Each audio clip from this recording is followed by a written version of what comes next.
আসসালামু আলাইকুম। ষষ্ঠ শ্রেণীর আরও একটা অঙ্ক নিয়ে চলে আসলাম। তো চলুন অঙ্কটি করে ফেলি। তো প্রশ্ন বলা হয়েছে, কোনো সংখ্যার 4 গুণ থেকে ওই সংখ্যার দ্বিগুণ বিয়োগ করলে বিয়োগফল 24 হবে। সংখ্যাটি কত? তো চলুন আমরা অঙ্কটি করে ফেলি। তো ধরি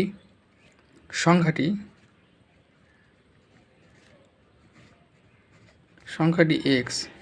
এখন বলা হয়েছে কোনো সংখ্যার 4 গুণ থেকে ওই সংখ্যার দ্বিগুণ বিয়োগ করলে বিয়োগফল 24 হবে। তাহলে কি শর্ত মতে আমরা লিখতে পারি, কোনো সংখ্যা 4 গুণ, তো কোনো সংখ্যা ধরে নিচ্ছি x, তার সাথে কত গুণ? 4 গুণ, 4x।